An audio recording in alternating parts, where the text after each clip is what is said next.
I'm Niina Vuolajärvi and I'm assistant professor at London School of Economics. And I've studied the so-called Nordic model or the Swedish model or the end demand model. It has many names for over a period of, I think, 5 to 8 years.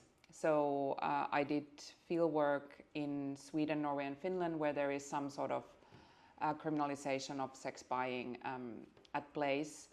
And I interviewed over 200 people during my field work, out of which majority are sex workers and especially migrant sex workers, because they make the majority of people in the sex industry in the Nordic region. And I published this policy brief that hopefully will be translated in Japanese.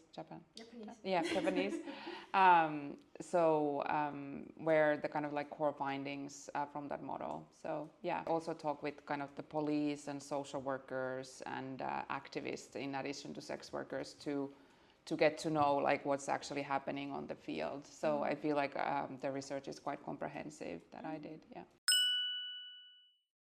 Well, the law is framed as kind of like as we talked earlier about in Japan that how the law is framed as protecting women. So that was the same in Sweden where it originated. It was framed as protecting women and kind of like punishing the perpetrators but not the victims. So there's kind of long tradition in Sweden to see sex work as a form of violence against women. And then this law was kind of like intended to be kind of protect women from this violence. But of course we know in reality that it's not protecting women in sex work. And actually when the law was introduced, there was no extra funding for services for sex workers, whether they want to change profession or whether they need help in, I don't know, healthcare or legal aid or something like that. So all the money went to policing. So in a way we can see also kind of this transformation in the welfare state from this supportive to more punitive in the passing of this law, or at least in the execution. It is kind of grounded in this state feminism where, kind of state is seen as protective and as the kind of thing that the feminists rely on policy solutions rather than, for example, enforcing the community, creating more resources and so on, which we often see giving better results, especially when it comes to sex work. Also, so there is this tradition of kind of state feminism and viewing sex work as violence against women, but also at the time that the law was passed, there was an increase internationalization in the area. Sweden became part of EU, and the borders were opening to the east due to the fall of socialist regime. So there was also a lot of migration and a lot of foreign sex workers coming to the market. So seeing this law as protective for women was one, but also protecting Sweden from foreign sex workers and mafia, what was labeled. So there was kind of this nationalist interest as well. In Sweden, there isn't really much support for sex workers from the civil society or NGOs or anything. So they are quite alone with their issue. So in that sense, also the people who are working for migrant rights maybe do not see the connection with these issues. I don't know if there's explicitly in Finland or Norway movements that would think about migrant rights as sex worker rights or sex worker rights as migrant rights. But I feel there is more support to the issues and the movements. And I think there should be collaboration because like in the Nordic region, it's upwards, like over 70% or over of the sex workers are migrants, and also they are treated differently in front of the law. So sex work is a ground of deportation in the Nordic region, even if it's not a crime to sell sex. So there's a double standard there with migrants. And of course, people who are on the move and don't have access to, for example, social welfare or to the job market in a similar way, often do more sex work. So should definitely see these issues together. So I guess raising awareness of this and working together with migrant organizations to kind of see sex workers as part of people who belong to also their advocacy would be a key. Creating those connections, I think. No, I don't know. I know in the EU level or European level, at least PICUM is working actively, but I think it was also a question of sex workers reaching out to migrant rights organizations to see these issues. And I think, there is the stigma, so maybe I don't know, migrant organizers might not always see that sex workers are also part of their communities. So, yeah. I think I haven't done that work myself that much. I was doing research work, so I was just interviewing them. But what I've seen organizations doing especially in Finland and Norway, is to create personal contacts with the police who are more open to sex workers, or to try to find people who do not only want to arrest but also kind of have interest in the well-being of sex workers. So to create these kind of safe contacts to talk with, for example, if there is crime in the the community is targeted by criminals, or if we see that the police is actually breaking the law while policing sex work. And I think it's not an easy task, but it could be worth it, especially kind of giving protection to the community. For example, in Norway, the Pro-senteret, which works with sex workers, was able to be in touch with the police in a case where there was a group of people who were robbing sex workers on a gunpoint. And because sex workers were afraid to report to the police, the criminal group was able to continue work or their criminal activity. But with this kind of with this organization in the middle, the sex workers could give anonymous statements and also know that they don't get into trouble talking about the crime. But I don't know if there's any magic trick, but if you could locate police who are more favorable towards sex workers, who actually are interested in the community or want to do something for them rather than just put people behind bars. So I think that would be maybe the case. And also if there are other NGOs that work with marginalized groups, let's say, I don't know, drug users, migrants, if they know any police that they already working with, to see if they could recommend somebody, or, this kind of work, I think could be one way. I don't know. So I don't have the solution, but because also if the police is very aggressive, then I don't know if it's worth working with them if they are just very hostile to the community. So maybe also organizing a meeting if there's an anti-trafficking unit or something, because they are supposed to be saving people.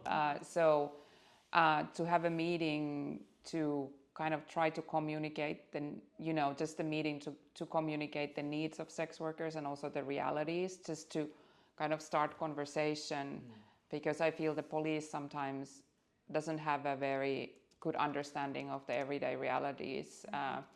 So to kind of start this educational process in a way there. And the same goes to other organizations who are close to sex work or who could meet sex workers as part of their everyday work. For example, STI clinics, or people who work with migrants, or like in Sweden, the sex workers have been able to create some connections with the LGBTQ organizations and so on. So also start educating them and kind of so that they can see sex workers as part of their communities and also services. So that could be a way. Queer and gay communities should see that sex workers have always been part of the movement and also at the forefront, so fighting for the rights. So yeah, but it's a long. I think also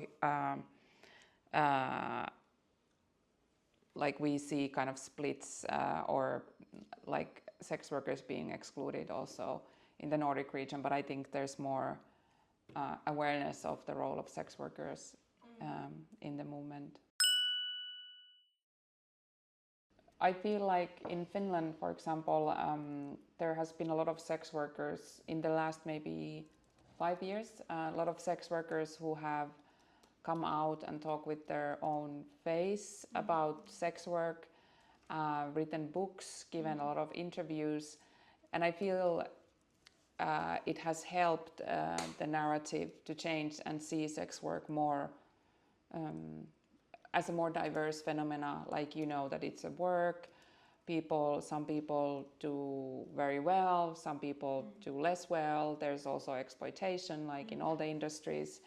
So, and now there is, for example, this campaign on decriminalization of sex work that sex workers and their allies have started. So the discourse is changing, and I think especially bringing this variety of experiences to the forefront is very important because in Sweden the media doesn't report at all about the other sides of sex work. They are completely silenced. It's very hard for sex workers to get their voice out. So you're doing important work bringing the everyday experiences and the multiple realities of sex work and everyday to the audience. Yeah. And I think it makes also easier to talk about the evidence when people don't think that sex work is trafficking. You know, they have a more diverse view of sex work, so then they can also listen to evidence. Otherwise, I feel like, you know, you can say that this law is bad or it harms sex workers or it doesn't have shown any of the effects it's supposed to do. But like if people just think that sex work is bad, exploitation, trafficking, it's really hard to talk about facts. So, but I think if you're doing this documentary and through your activism, you're talking about the realities of sex work. So I think that's very important work, because that's the only way that people meet or see and encounter different narratives of sex work, and also see that sex workers are normal people who go out with their dogs or, you know, I don't know, do like everyday things, because it's often people have hard time seeing sex workers as part of their everyday life, which sex workers are in multiple roles. So sexual violence is very fascinating to people, so, and sexuality in general. So yeah, so there needs to be a counter narrative, but it's difficult, and you can see the stigma even in people who say they support sex workers' rights, sometimes not seeing people as equal or similar. Yeah. Well, I think as a researcher, first of all, it's to, like, researchers have the resources, like at least more resources to conduct research, evidence-based research about sex workers' conditions, and kind of produce it in a format that maybe the politicians listen to, and so on. So I think it's really kind of like bringing that evidence-based research, using the resources, and also bringing it out in a way that is accessible for the public and of course the organizations. And then of course help in campaigning, giving interviews, and also talking about the law and its harmful effects on their own. But I think in general, like, researchers should talk to sex workers, because often they talk to feminist organizations, the police, but not the sex workers. and also try to meet sex workers from different situations. So for example, in my research, I tried to talk to independent sex workers who work online, street workers, different migrant workers from different nationalities, and also different resident statuses and working locations, so that you get like people who are working in a different strata of the industry and different conditions to produce like a complete picture of the situation. But yes, I think researchers should be actively also taking part in the politics and support the activism of sex workers, and also talk against the laws they are studying. So not think that they are this objective person who's not part of the politics, because if you study sex work, the politics become part of the study as well, because yeah, it's such a politicized issue. And then I could maybe add that as a researcher, always center the sex workers as the true experts, because they know, like sex workers know their communities best and the conditions and so on. So I think that's also important. I think it's related to what we talked earlier about, yeah, being in touch with different groups that, you know, who share the interest, who probably have like sex workers in their community, but they're maybe not that visible. Like in the Nordic countries, it's been the LGBTQ movement, drug users movement, migrants movement, also some disability organizations can see this as their issue. And then of course like some feminist organizations who in general fight for like women's rights, labor organizations, unions and so on, to just see if there is a way to create this conversation and make them see that this is also their issue, and this way create alliances. I think that's the way, yeah. And of course, yeah, like also I think it's important to do work in the community to I think it's easier for people to work for their rights if they feel that they are part of community, and you know that they come aware that their situation is not single, but yeah, that they share issues with other members of community, and then also it can create maybe more positive forms of identification and so on, because the stigma to sex work is so heavy often. So for example, when I was doing my research in Sweden, I met sex workers who had never talked about their work to any other sex workers because of the stigma, and they didn't have the community. So then it's really hard to be informed about your rights or police practices and so on. So I think it's really crucial, and it seems you're doing that. So yeah, and you as well, all of you, yeah. Well, I think it's very similar in what you heard in France, and also what happened in Ireland and Canada. So yeah, a decline in good clients, also less negotiation space for sex workers, especially when it comes to safety. Clients want more out calls on the street. They want to negotiate faster. Online, they don't want to give any details of themselves, so it becomes more of the burden of the sex worker to make the client feel safe than the other way around.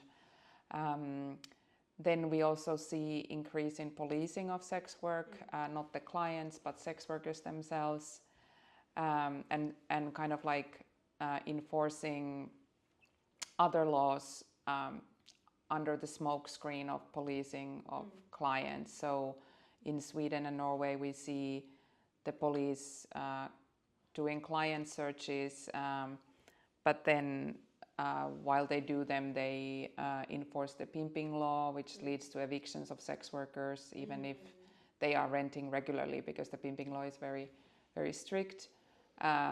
Deportations, because like, yeah, immigration law. and overall harassment of sex workers. So we can see that the consequences of the policing are much heavier and harmful for sex workers than the clients. And in overall kind of distrust towards the officials. Yeah, I don't know, like very similar conditions, and also that often migrant sex workers are explicitly targeted. So increased policing of minorities within the community, and like harder to make ends meet, like to create your income because of these policing activities.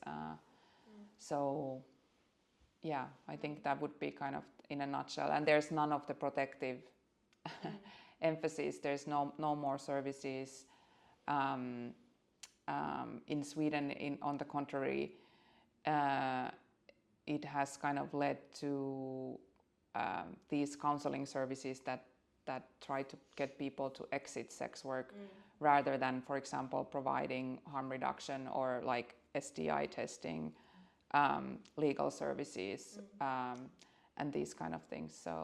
So we can really see that it's an law that really neglects the needs and everyday realities of sex workers and push this kind of punitive system, shrinking of workspace, negotiation space and service space for sex workers.